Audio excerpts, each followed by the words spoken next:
Hey everyone, Christina here, Ginger Mama. So you know how you guys, as you spiritually ascend, will as you fall asleep or meditate, you have visions of faces and things like this, and a lot of times you're like, what does that mean? Why is that important, right? And a lot of times this is just clearing of past lives, karma, sometimes familiarity with souls or connections you might run into, whether that be in person or through books or images.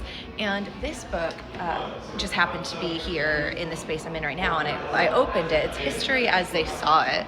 Okay, so I opened it to a random page. Look at this picture of this child, 9 or 10 years old in 1906. I want to read to you what it says. Okay, and by the way, when you have those visions and things, ask spirit how to use that, right? Sometimes maybe you're doing a little digging with history, things like that. You're learning about a different timeline, right? Things of that nature. This can definitely connect back to many of you with current work, things of that thing, okay? In the bigamous mines of West Virginia, boys of 9 or 10 are frequently employed. Think of what it means to be a trap boy at 10 years of age. By the way, this is in 1906, okay? It means to sit alone in a dark mine passage for hour after hour with no human soul near, to see no living creature except the mules as they pass with their loads, or a rat or two sneaking to share one's meal, to stand in water or mud that covers the ankles, chilled in the marrow by the cold draughts that rush in when you open the trapdoor for the mules to pass through, to work for 14 hours, waiting, opening, and shutting a door, then waiting again for 60 cents. To reach the surface when all is wrapped in the mantle of night, and to fall to the earth exhausted, and to have to be carried away to the nearest shack, to be revived before it is possible to walk to the further shack that you call home.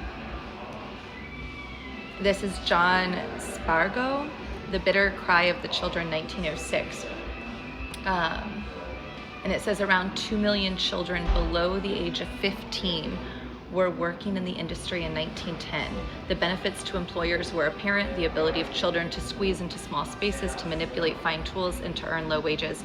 For large families, those wages can mean the difference between getting by and destitution. Equally, the work undertaken was often beyond the capacity of any child. Accident rates were high and compensation was negligible. Teacher Lewis Hine acted as a photographer for the National Child Labor Committee set up in 1904 to end child labor. Hine, with other photographers, was paid by the committee to record the hardships experienced by children across America in mills, mines, yards, and factories. Much of Hine's work was carried out without the knowledge of the children's employers. The mining town of Turkeycombe McDonald had grown up 15 years before. Its name derived from the wild turkeys hunted in the area. The boy's work was to wait in the darkness of the mine and to open and close a door between two mining chambers. According to Hine's notes, boy had to stoop on account of low roof, photo taken more than a mile inside of the mine. Can you imagine right now? I'm a mother. I just got back from visiting my children's school. My daughter's in 2nd grade. She's 8.5. And I'm just I can't fathom. And it just, calls into question these things all over the world, right? And it's we've come so far as a society, yet we still have so much work to do. So when you're seeing those visions, faces, dreams, when you have things like this happen where you sit down and your crown, my crown tingled when I saw this book, I'm gonna open it up, I'm looking at it, right? There's a reason. I think sometimes we don't realize how dark the past really is, and how much we still need to unveil and heal as a collective. So I love you. Let me know in the comments how you use the visions that you receive. Do you pay attention? Do you care? Do you try to remember them for later context? I know I have that come in for client calls. I have that come in on personal client readings.